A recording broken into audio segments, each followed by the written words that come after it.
আরে মুআজ, তুমি কি বললা? তুমি কি জানো না অধিকাংশ মানুষ তার জিহ্বার যেই কামাই আছে, জিহ্বার মাধ্যমে সে যেই বদ আমল কামাই করেছে, এই বদ আমল কামাই করার কারণে আল্লাহ তাআলা তাকে তার মুখটাকে নিচের দিকে দিয়ে জাহান্নামের মধ্যে নিক্ষেপ করে দিবেন। নাউযুবিল্লাহ। তাহলে এই জিহ্বাটাকে কি করতে হবে? হেফাজত করতে হবে। এই জিহ্বার কারণে, এই জবানের কারণে অধিকাংশ মানুষ কি হবে? জাহান্নামী হবে। আলহামদুলিল্লাহ, মহান আল্লাহ সুবহানাহু ওয়া তাআলার দরবারে লাখো কোটি শুকরিয়া যে আল্লাহ সুবহানাহু ওয়া তাআলা আমাদেরকে দয়া করে, মায়া করে, মুহাব্বত করে সপ্তাহের শ্রেষ্ঠতম দিন, পবিত্রতম দিন জুমার দিনে আল্লাহ তাআলার ঘর মসজিদে আসার, বসার, দিনই কিছু কথাবার্তা বলার এবং শোনার তৌফিক দান করেছেন। এই জন্য সকলে অন্তরের অন্তঃস্থল থেকে মালিকের দরবারে শুকরিয়া আদায় করি, আলহামদুলিল্লাহ। সম্মানিত হাজিরিন, আমি আপনাদের সম্মুখে পবিত্র কালামে মাজিদ থেকে এখানে আয়াত তেলাওয়াত করেছি এবং রাসূল করিম সাল্লাল্লাহু আলাইহি ওয়াসাল্লামের অসংখ্য অগণিত হাদিস থেকে দুটি হাদিস আপনাদের সামনে উপস্থাপন করেছি। উক্ত আয়াতে কারিমা এবং হাদিসের আলোকে জবানের হেফাজত এর গুরুত্ব এবং গীবত এর ভয়াবহতা সম্পর্কে কিছু আলোচনা করার চেষ্টা করব। আল্লাহ তাআলা তৌফিক দান করুক, সকলে বলেন আমিন। সম্মানিত হাজিরিন, আল্লাহ তাআলা মানুষকে যে নিয়ামত দান করেছেন,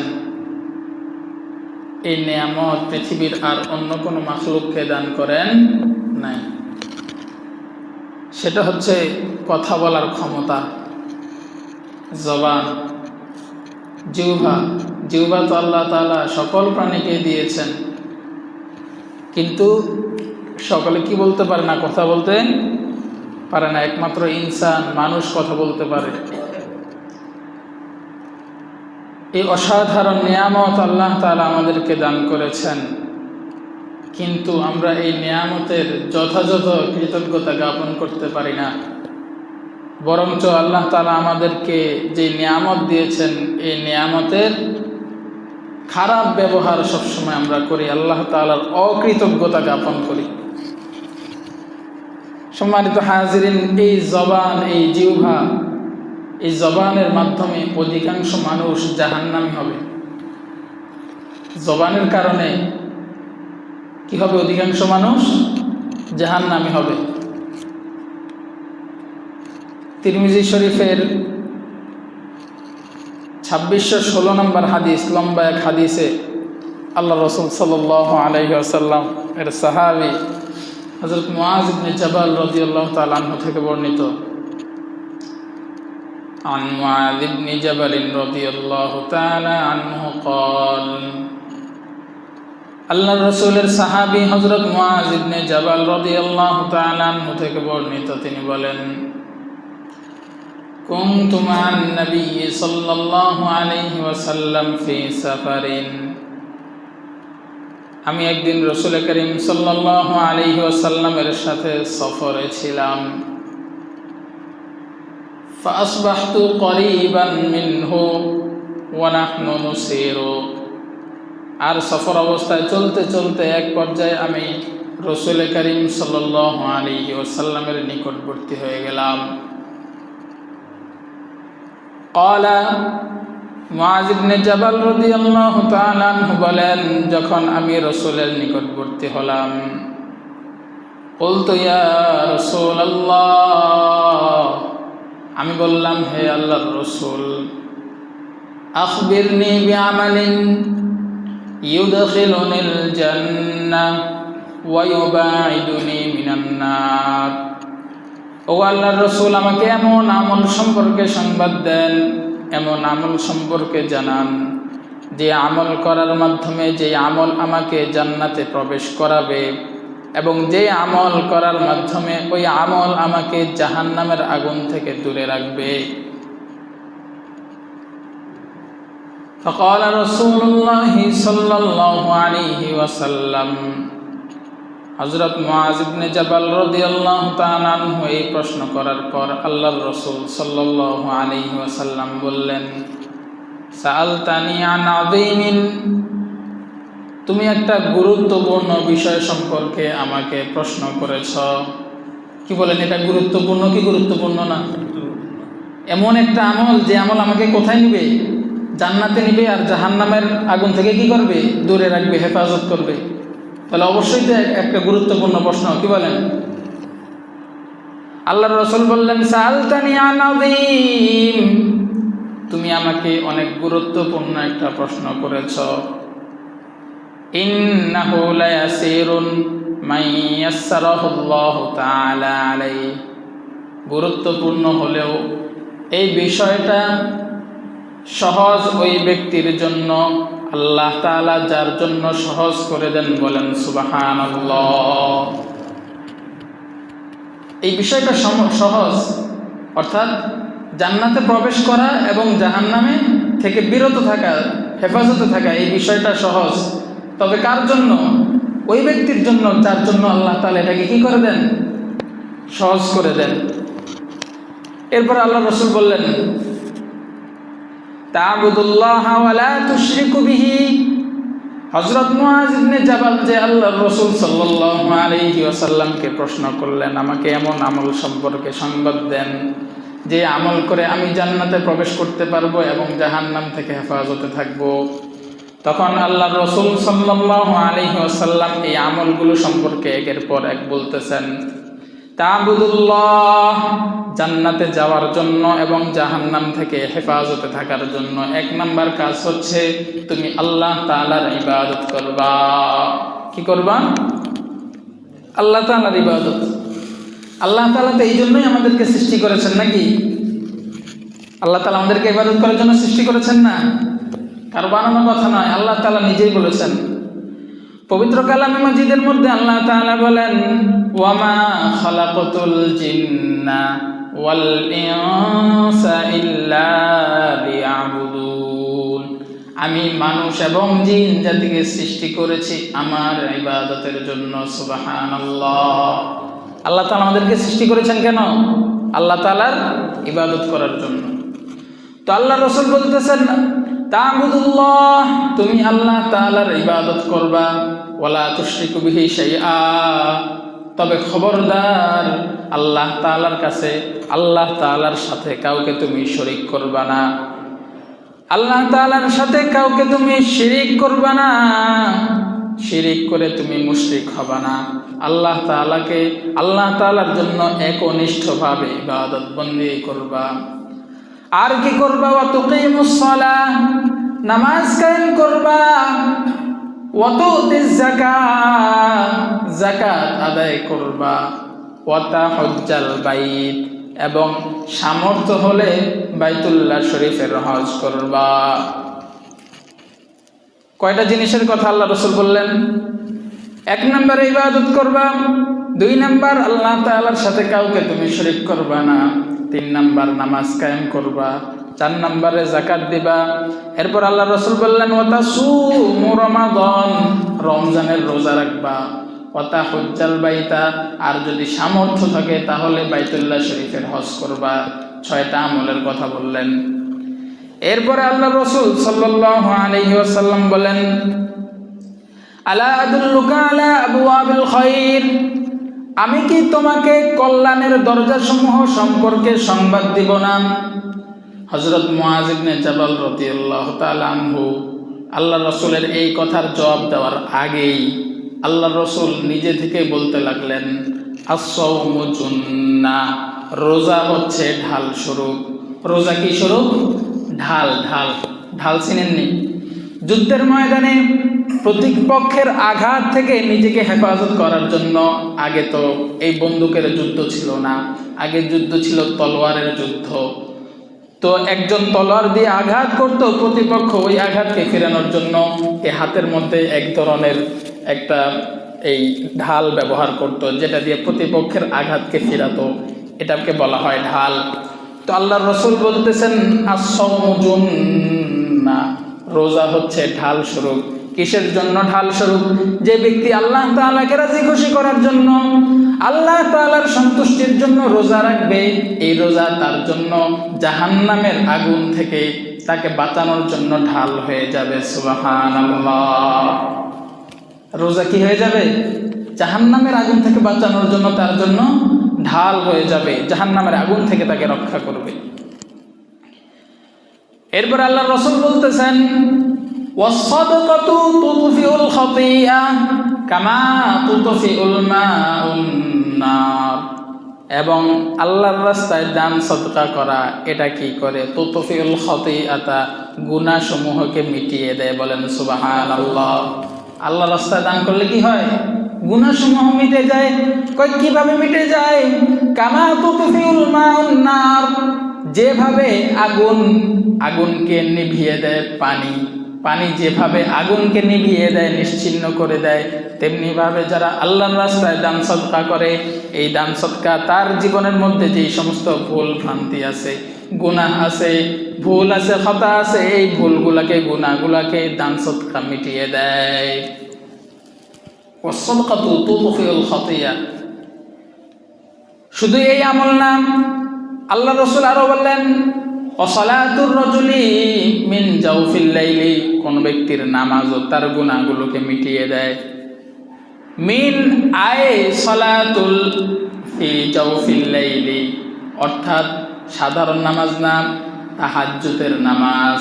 কোন নামাজ? ফি জাওফিল লাইলি, জাওফ মানে পেট, রাতের পেটের নামাজ। রাতের পেটের নামাজ কোনটা? মধ্যরাত্রিতে বা শেষ রাত্রির আগে যে নামাজ, এটা কিসের নামাজ? তাহাজ্জুদের নামাজ। এই তাহাজ্জুদের নামাজও মানুষের যেই গুনাহগুলো আছে, এই গুনাহগুলোকে কি করে দেয়? মিটিয়ে দেয়। এটা বলে সুম্মা তালাম, আল্লাহ রাসূল সাল্লাল্লাহু আলাইহি ওয়াসাল্লাম এই কথাটা বলে কোরআনে কারীমের একটা আয়াত তেলাওয়াত করতে লাগলেন। তাতাজাফা জুনুবুহুম আনিল মাদাজি'i ইয়াদউনা রাব্বাহুম খাওফান ওয়া তামা'আন ওয়া মিম্মা রাযাকনাহুম ইউনফিকুন ফালা তা'লামু নাফসুম মা উখফিয়া লাহুম মিন কুররাতি আ'য়ুন জাযাআম বিমা কানু ইয়া'মালুন। এই পর্যন্ত আল্লাহর রাসূল তেলাওয়াত করলেন। এর অর্থ কি? তাতাজাফা জুনুবুহুম আনিল মাদাজি'i, তাদের অর্থাৎ কিছু বান্দা আছে, আল্লাহ তাআলার খাস নৈকট্যশীল বান্দা আছে, এদের শরীরের পার্শ্ব বিছানা থেকে আলাদা হয়ে যায়, অর্থাৎ গভীর রাত্রে তারা ঘুম থেকে উঠে যায়। ইয়াদউনা রাব্বাহুম খাওফান ওয়া তামা'আন, গভীর রাত্রে ঘুম থেকে উঠে এরা কি করে? ইয়াদউনা রাব্বাহুম, তারা তাদের রবকে ডাকতে থাকে।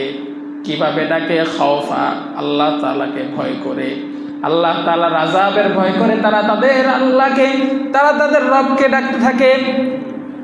ওয়া তামা, শুধু ভয় করে নয়, বরং আল্লাহ তাআলা যে চিরসুখের জান্নাত রেখেছেন, ওই জান্নাত পাওয়ার আশায় তারা তাদের রবকে ডাকে। ইয়াদউনা রাব্বাহুম খাওফান ওয়া তামা, তারা তাদের রবকে ডাকে ভয় এবং আশা নিয়ে। ওয়া মিম্মা রাযাকনাহুম ইউনফিকুন, এবং আমি তাদেরকে যেই রিজিক দিয়েছি, যেই ধন সম্পদ দিয়েছি, এই ধন সম্পদ থেকে তারা খরচ করে। তাহলে কয়টা আমল? এক নম্বর হচ্ছে গভীর রাত্রে উঠে আল্লাহ তাআলার ভয় মনের মধ্যে রেখে এবং আশা মনের মধ্যে রেখে আল্লাহ তাআলাকে ডাকা, অর্থাৎ তাহাজ্জুদের নামাজ পড়া, এবং আল্লাহ তাআলা যেই ধন সম্পদ দিয়েছেন, এই ধন সম্পদ থেকে আল্লাহর রাস্তায় কি করা? ব্যয় করা। এই দুইটা আমল কেউ যদি করে, ফালা তা'লামু নাফসুম মা উখফিয়া লাহুম মিন কুররাতি আ'য়ুন, এই দুইটা আমল যারা করে, এই সমস্ত লোকদের চোখের শীতলতার জন্য আল্লাহ তাআলা কি রেখেছেন? ফালা তা'লামু নাফসুম, দুনিয়ার কোন মানুষ সেটা সম্পর্কে জানে না, এটা জানেন একমাত্র আল্লাহ। এই আমলগুলো যারা করে, তাদের চোখের শীতলতার জন্য, তাদের আরাম আয়েশ ভোগ বিলাসের জন্য কাল কিয়ামতের ময়দানে আখিরাতে আল্লাহ যে তাআলা যে কি নাজ নিয়ামত রেখেছেন, এটা একমাত্র কে জানে? আল্লাহ তাআলা জানেন। ফালা তা'লামু নাফসুম মা উখফিয়া লাহুম মিন কুররাতি আ'য়ুন জাযাআম বিমা কানু ইয়ামালুন। এই নাজ নিয়ামত কিসের জন্য? তারা যে আমল করেছে এই আমলের প্রতিদান স্বরূপ। তাহলে হাদিসের মধ্যে এই আয়াতটা আল্লাহ রাসূল সাল্লাল্লাহু আলাইহি ওয়াসাল্লাম তেলাওয়াত করলেন। এরপরে আল্লাহ রাসূল মুআয ইবনে জাবাল রাদিয়াল্লাহু তাআলা আনহুকে সম্বোধন করে বললেন, আলা উখবিরুকা, আমি কি তোমাকে সংবাদ দিব না? আলা উখবিরুকা বিরাসিল আমরি কুল্লিহি, সকল আমলের মূল বিষয় কোনটা ওই বিষয় সম্পর্কে আমি কি তোমাকে সংবাদ দেব না? মুআয ইবনে জাবাল রাদিয়াল্লাহু তাআলা আনহু বললেন, ক্বালা বালা ইয়া রাসূলুল্লাহ, হে আল্লাহর রাসূল, অবশ্যই অবশ্যই আপনি আমাকে সংবাদ দেন, আপনি আমাকে জানান সব বিষয়ের মূল বিষয়টা কি। আল্লাহ রাসূল সাল্লাল্লাহু আলাইহি ওয়াসাল্লাম বললেন, আল ইসলামু, সব বিষয়ের মূল হলো ইসলাম। বলেন সুবহানাল্লাহ। সব বিষয়ের মূল কি? ইসলাম। ওয়া আমুদুহু ওয়াস-সালাহ, আর সকল বিষয়ের খুঁটি হলো নামাজ। সকল বিষয়ের খুঁটি কি? নামাজ। ওয়া যিরওয়াতু সানামিহি আল জিহাদ, আর সকল বিষয়ের সর্বোচ্চ বিষয় হচ্ছে আল্লাহর রাস্তায় জিহাদ করা। সুবহানাল্লাহ। তাহলে ইসলাম হচ্ছে সর্ব বিষয়ের মূল, আর সকল বিষয়ের খুঁটি হচ্ছে নামাজ, আর সব কিছুর শিখর উচ্চ শিখা হচ্ছে আল্লাহর রাস্তায় জিহাদ করা। এতটুকু বলে আল্লাহ রাসূল সাল্লাল্লাহু আলাইহি ওয়াসাল্লাম থামেন নাই। আল্লাহ রাসূল সাল্লাল্লাহু আলাইহি ওয়াসাল্লাম আরো বলতে লাগলেন, আলা উখবিরুকা বিমালাকি যালিকা কুল্লিহি, এতক্ষণ পর্যন্ত আমি তোমাকে যা কিছু বললাম এগুলার সার সংক্ষেপ তোমাকে কি আমি বলবো না? ক্বালা ইয়া নবিয়াল্লাহ, হযরত মুআয ইবনে জাবাল রাদিয়াল্লাহু তাআলা আনহু বললেন, হে আল্লাহর নবী, বালা ইয়া নবিয়াল্লাহ, অবশ্যই আপনি আমাকে জানান। তখন ক্বালা, হযরত মুআয ইবনে জাবাল রাদিয়াল্লাহু তাআলা আনহু বলেন, ফা আখাযা বিলিসানিহি, আল্লাহর রাসূল সাল্লাল্লাহু আলাইহি ওয়াসাল্লাম এই জিহ্বাটা, আল্লাহর রাসূল তার জিহ্বাকে ধরলেন। আল্লাহর রাসূল কি করলেন? জিহ্বাকে ধরলেন। জিহ্বাকে ধরার পর ক্বালা, তিনি বললেন, কুফা আলাইকা হাযা, তোমার উচিত এই জিহ্বাকে সংযত রাখা। জিহ্বাকে কি করা?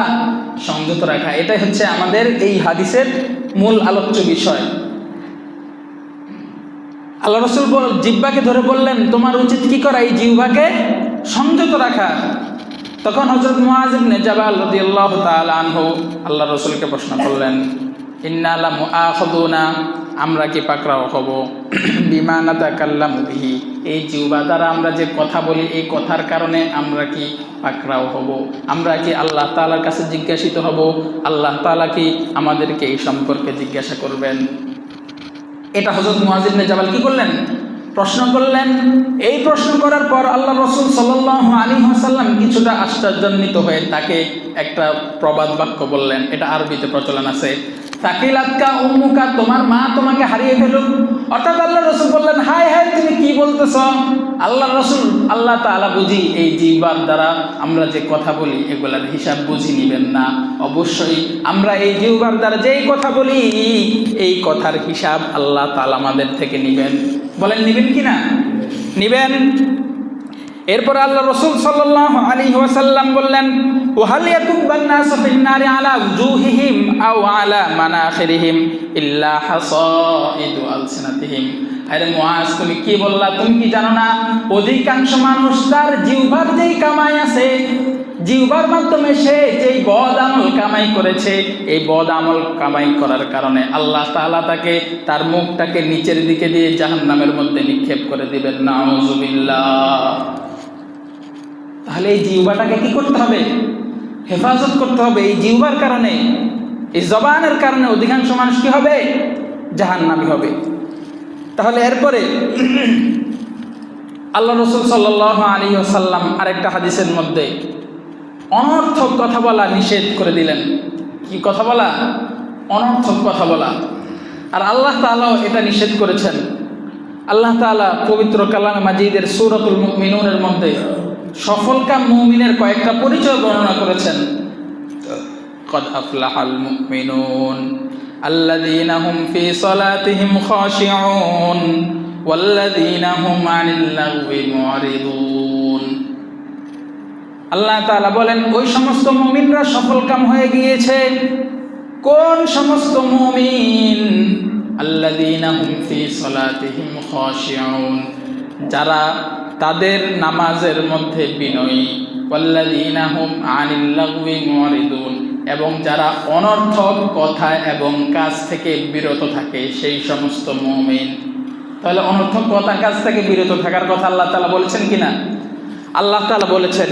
এরপর আল্লাহ রাসূল সাল্লাল্লাহু আলাইহি ওয়াসাল্লাম বলতেছেন, আন মুগীরা ইবনে শুআবা রাদিয়াল্লাহু তাআলা আনহু قال, আল্লাহ রাসূলের সাহাবী হযরত মুগীরা ইবনে শুআবা রাদিয়াল্লাহু তাআলা আনহু থেকে বর্ণিত, তিনি বলেন, ওয়া কানা ইয়ানহা আন কিলা ওয়া ক্বাল, আল্লাহ রাসূল সাল্লাল্লাহু আলাইহি ওয়াসাল্লাম অনর্থক কথাবার্তা নিয়ে বাদানুবাদ করা, ঝগড়া করা থেকে অধিকাংশ সময় নিষেধ করতেন।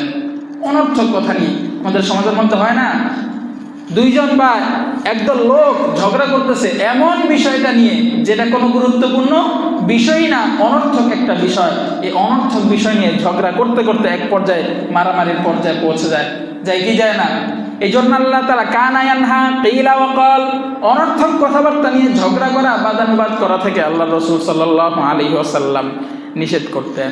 আর কি থেকে নিষেধ করতেন? ওয়া কাসরাতিস সুআল, অধিক প্রশ্ন করা থেকে আল্লাহ রাসূল নিষেধ করতেন।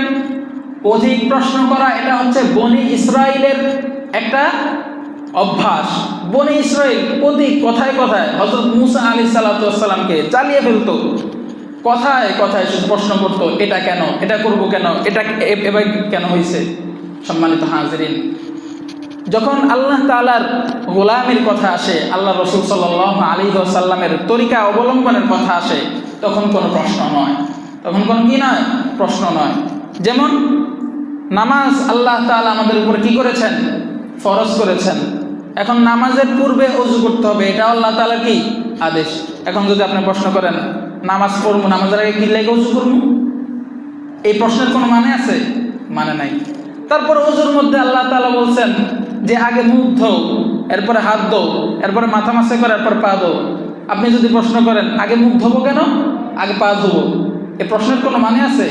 নাই। এই যে অনর্থক যে প্রশ্ন, যে প্রশ্নের কোনো কি নাই, কোনো প্রয়োজন নাই, এই অনর্থক প্রশ্ন করা থেকে আল্লাহ রাসূল কি করতেন? নিষেধ করতেন। কানা ইয়ানহা আন কাসরাতিস সুআল, অধিক প্রশ্ন করা থেকে আল্লাহ রাসূল সাল্লাল্লাহু আলাইহি ওয়াসাল্লাম নিষেধ করতেন। ওয়া ইদাআতিল মাল, মালের অপচয়, আল্লাহ তাআলা যে সম্পদ দিয়েছেন এই সম্পদের অপচয় থেকে আল্লাহ রাসূল সাল্লাল্লাহু আলাইহি ওয়াসাল্লাম নিষেধ করতেন।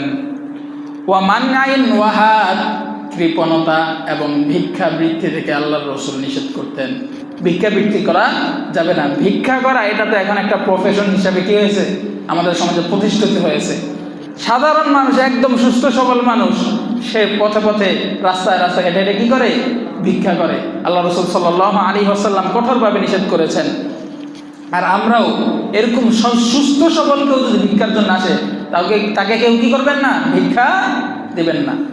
তো আল্লাহ রাসূল ভিক্ষাবৃত্তিকে নিষেধ করেছেন। ওয়া মানআইন, কৃপণতাকে নিষেধ করেছেন। কিছু মানুষ আছে সারা জীবন ভর টাকা পয়সা ইনকাম করে, সম্পদ জড়ায়, কিন্তু মানুষের জন্য খরচ করবে দূরের কথা, নিজের জন্য কি করে না?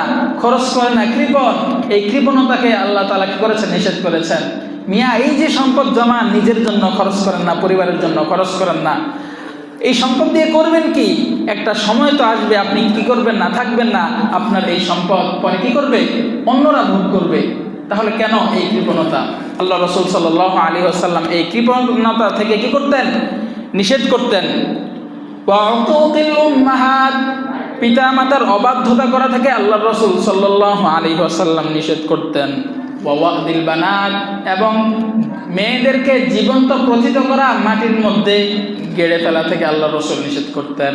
জাহিলি যুগে এমনটা ছিল, আপনারা অনেক ঘটনা শুনেছেন যে জাহিলি যুগে মেয়ে হওয়াটাকে তারা একটা নিজেদের জন্য লজ্জাজনক বিষয় মনে করত।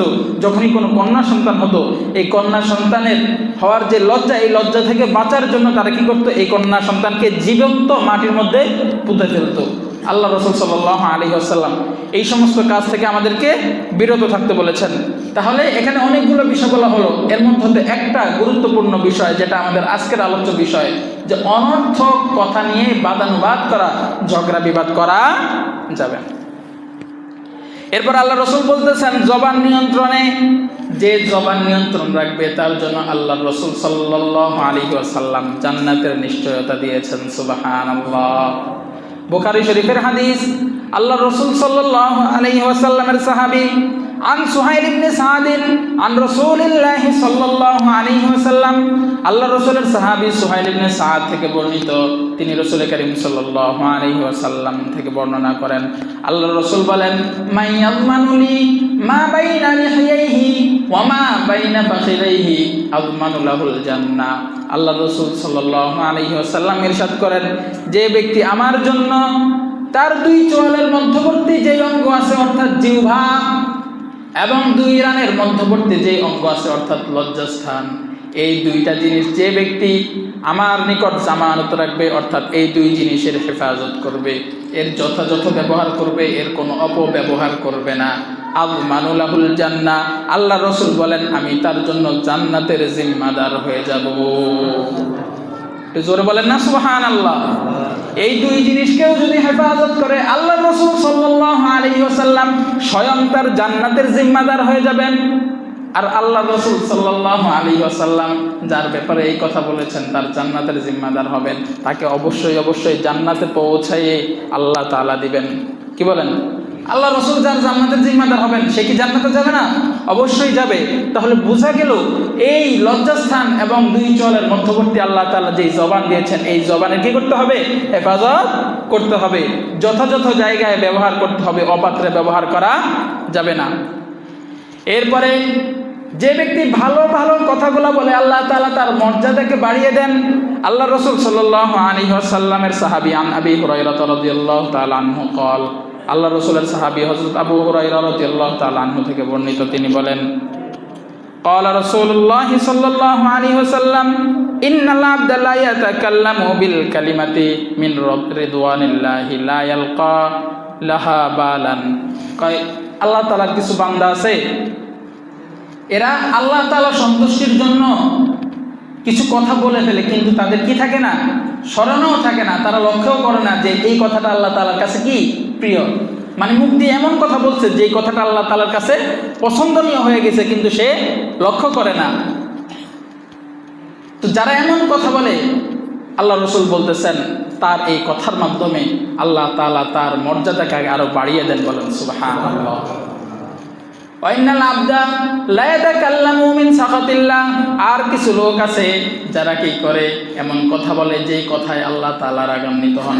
ওয়ালা ইউলকি লাহা বালান, কিন্তু সে খেয়াল করে না তার মুখ দিয়ে যে এমন কথা বের হয়েছে যেই কথার মাধ্যমে আল্লাহ তাআলা নারাজ হয়েছে। এমন যারা করে আল্লাহর রাসূল সাল্লাল্লাহু আলাইহি ওয়াসাল্লাম বলতেছেন ইয়াহউই বিহা ফি জাহান্নাম, এই ব্যক্তি তার এই কথার কারণে জাহান্নামে যাবে, নাউযুবিল্লাহ। তাহলে কথা এমন কথা বলতে হবে যে এই কথার মাধ্যমে আল্লাহ তাআলা সন্তুষ্টি অর্জন হয়, তাহলে আল্লাহ তাআলা কি করবেন? আমাদের মর্যাদাকে বাড়িয়ে দেবেন। আর এমন কথা থেকে বিরত থাকতে হবে যে এই কথা আমার জাহান্নামে যাওয়ার কারণ হয়। বুখারী শরীফের হাদিস। এরপরে দেখেন, যে ব্যক্তি জবান নিয়ন্ত্রণ করে সেই ব্যক্তি হচ্ছে শ্রেষ্ঠ মুসলিম। আল্লাহ রাসূল সাল্লাল্লাহু আলাইহি ওয়াসাল্লামকে জিজ্ঞাসা করা হলো আইউল মুসলিমিনা আফজালু, কোন মুসলমান শ্রেষ্ঠ? আল্লাহ রাসূল সাল্লাল্লাহু আলাইহি ওয়াসাল্লাম বললেন মান সালিমাল মুসলিমুনা মিন লিসানিহি ওয়া ইয়াদি, যে মুসলমানের হাত এবং জবান অর্থাৎ যেই মুসলমানের কথা এবং কাজ থেকে অন্য মুসলমান নিরাপদ থাকে সেই শ্রেষ্ঠ মুসলমান। যার কথা এবং কাজ থেকে অন্য মুসলমান কি থাকে? নিরাপদ থাকে, সেই ব্যক্তি শ্রেষ্ঠ মুসলমান। কিন্তু আমাদের কিছু মানুষ আছে এমনভাবে কথা বলে, মানে ম্যানহোলের ঢাকনা চেনেন না? ম্যানহোল ঢাকা শহরে আছে না? মানে ময়লা যায়, যেটার নিচ দিয়ে ময়লা যায়, ম্যানহোলের ঢাকনা খুললে শুধু ময়লার গন্ধ আসে। আমাদের সমাজে এমন কিছু মানুষ আছে যাদের মুখ খুললেও মনে হয় যে ময়লা গন্ধ আসে। এরা শুধু খারাপ কথাই বলে, এদের মুখ দিয়ে কখনো ভালো কথা আসে না। কথায় কথায় মানুষকে গালি দেয়, কথায় কথায় মানুষকে কষ্ট দেয়। এমন মানুষ দুনিয়ার মধ্যে আছে কি নাই?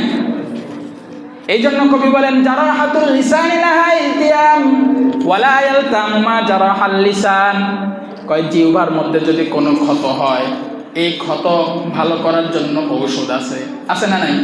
আপনার জিহ্বার মধ্যে যদি কোনো কারণে ক্ষতের সৃষ্টি হয়, এই জিহ্বাকে ভালো করার জন্য ওষুধ আছে না? ফার্মেসিতে ওষুধ আছে। ওয়ালা ইয়ালতামি মা জারাহাল লিসান, কিন্তু জিহ্বার মাধ্যমে, কথার মাধ্যমে অন্যের মনের মধ্যে যে আঘাতের সৃষ্টি হয়, ওই আঘাতের কোনো ঔষধ নাই, আছে নাকি? আপনাকে কেউ এমন একটা কথা বললো, যে কথায় আপনি অনেক কষ্ট পেয়েছেন, এইটা আপনি সহজে কিন্তু ভুলবেন না। এমন হতে পারে মৃত্যুর আগ পর্যন্ত এই কথাটা আপনাকে কি করবে? কষ্ট দিয়ে যাবে। তাহলে জিহ্বার দ্বারা যে ক্ষতের সৃষ্টি হয়, এই ক্ষতের কি নাই? কোনো চিকিৎসা নাই। এই জন্য সম্মানিত হাজিরিন, নিজের জিহ্বাটাকে কি করতে হবে? হেফাজত করতে হবে। এই জিহ্বা দিয়ে মিথ্যা কথা বলা যাবে না, কাউকে কষ্ট দিয়ে কথা বলা যাবে না, কারো সমালোচনা করা যাবে না। আল্লাহ তাআলা বলেন আল গীবাতু আশাদ্দু মিনাজ জিনা, আল্লাহ রাসূল বলেন আল গীবাতু আশাদ্দু মিনাজ জিনা, কোন মানুষের সমালোচনা করা জিনার চাইতেও আরো জঘন্য। বলেন নাউজুবিল্লাহ, জিনার চাইতে আরো কি জঘন্য। আল্লাহ তাআলা নিষেধ করেছেন ওয়ালা ইয়াগতাব বা'দুকুম বা'দা, তোমাদের কেউ যেন অপর ভাইয়ের গীবত না করে। কয় আইয়ুহিব্বু আহাদুকুম মান ইয়াকুলা লাহমা আখিহি মাইতান ফাকারিহতুমু, তোমাদের কেউ কি তার মৃত ভাইয়ের গোশত খেতে পছন্দ করবে? আল্লাহ তাআলা নিজে বলতেছেন ফাকারিহতুমু, তোমরা তো সেটা অপছন্দই করবা। বলেন কেউ তার মৃত ভাইয়ের গোশত খেতে পছন্দ করবে? করবে না, তোমরা সেটা অপছন্দই করবা। আত্তাকুল্লাহ, আল্লাহ তাআলা বলতেছেন আল্লাহ তাআলাকে ভয় করো। অর্থাৎ মৃত ভাইয়ের গোশত যেহেতু তোমরা অপছন্দ করো, এই গীবত করা মানে মৃত ভাইয়ের গোশত খাওয়া, সুতরাং এই গীবত থেকে তোমরা বিরত থাকো। গীবত থেকে বিরত থাকবো তো ইনশাআল্লাহ। জবানের পরিপূর্ণ হেফাজত করবে ইনশাআল্লাহ। জবান দিয়ে কখনো মিথ্যা বলবো না, জবান দিয়ে কাউকে কখনো এমন কথা বলবো না যেই কথার দ্বারা সে কষ্ট পায়, জবান দিয়ে কখনো কাউকে গালি দিব না, এই জবান দিয়ে কখনো কারো গীবত সমালোচনা করব না ইনশাআল্লাহ। আল্লাহ তাআলা তৌফিক দান করুক, সকলে বলেন আমিন। জবানের যেই নিয়ামত আল্লাহ তাআলা আমাদেরকে দিয়েছেন, এটার যথাযথ ব্যবহার করার তৌফিক দান করুক, এবং এটার যে অপব্যবহার আছে, এই অপব্যবহার থেকে আল্লাহ তাআলা আমাদেরকে বিরত থাকার তৌফিক দান করুক, সকলে বলেন আমিন। ওয়া আখিরু দাওয়ানা আনিল হামদুলিল্লাহি রাব্বিল আলামিন। যারা সুন্নাত পড়েন নাই 4 রাকাত ক্বাবলাল জুমআ আদায় করে নেন।